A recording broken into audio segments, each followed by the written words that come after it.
Parts of the Democratic Republic of the Congo are under siege by a Rwanda-backed rebel group.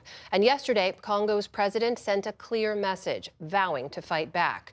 The M23 rebel group took control of Congo's eastern city of Goma along the Rwandan border in an offensive launched last week, intensifying decades-long tensions and conflict between the two nations.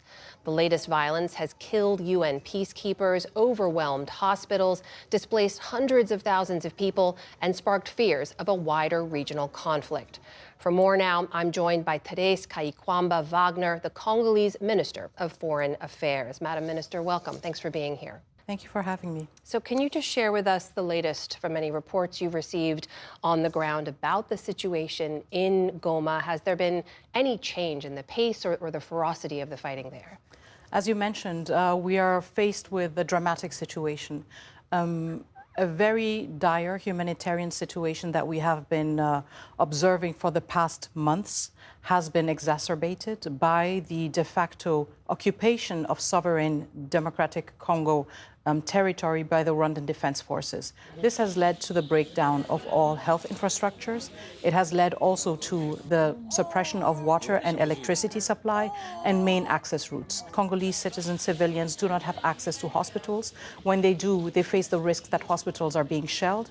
We also have the very troubling fact that within less than a week, 17 peacekeepers, United Nations peacekeepers, were killed in fighting with the Rwandan Defense Forces and their militia, the M23. So it is an extremely preoccupying situation when it comes to the humanitarian aspect, but also the regional peace that is at stake. Now, you mentioned the Rwandan Defense Forces. We should point out that Rwanda says that they are not backing this M23 rebel group.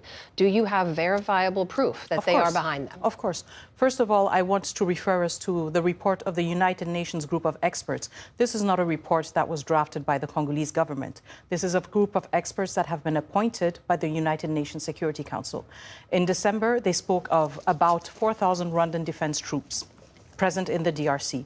We believe that in the last spurt of attacks against the DRC, even more troops crossed over.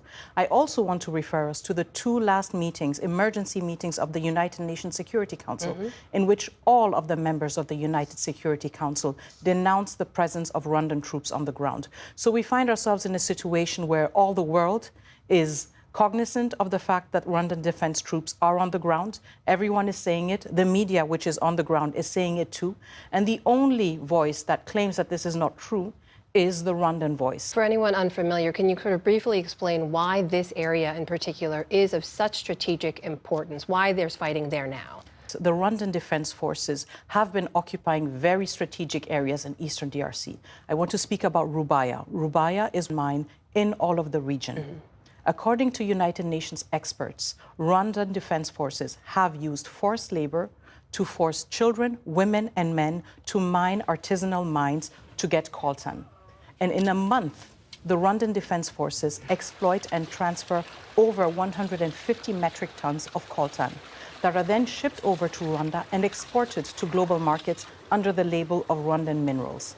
So we see that this is an endeavor that is economically driven and that has no compunction whatsoever to violate human rights, to displace thousands, if not millions of civilians, and also, again, to kill peacekeepers that have been sent by the United Nations to bring peace and not to be killed. You mentioned the United Nations Security Council. You said just this week to that council that Congo has been raising the alarm about this M23 group for the past 3 years.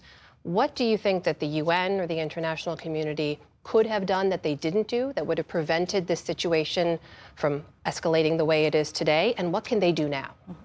So it is important to highlight that this situation we're facing right now, the imminent M23 crisis, is part of a larger history. It is part of 3 decades of President Kagame being unpunished and uncontrolled by the international community. This is not the first iteration of the M23. I myself worked as a humanitarian in 2012 when the M23 took over Goma, again, co-piloted by the Rwandan Defense Forces. Now, looking at what could have been done, the first point was calling out Rwanda It took a very long time, and we welcome the fact that it was the United States of America that were the first country in the United Nations Security Council to explicitly name Rwanda as the stakeholder or as the country occupying parts of the DRC. And it took a while, but gradually we saw that other members of the council took on.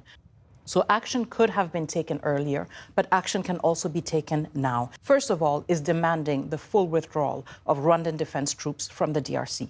Second of all, imposing an embargo on all minerals that Rwanda is exporting to the global market under the label of Rwanda, well knowing that they are mined illegally in the DRC. Third of all, Rwanda no longer deserves to contribute troops to United Nations peacekeeping missions. Rwanda has been depicting itself for the past years as a troop contributing country, bringing peace to other countries. But we see in the DRC that Rwanda is a warmonger. This should no longer be tolerated. If those actions aren't taken, what happens on the ground? If those actions aren't taken, what happens on the ground is that the objective of Kigali continues taking shape.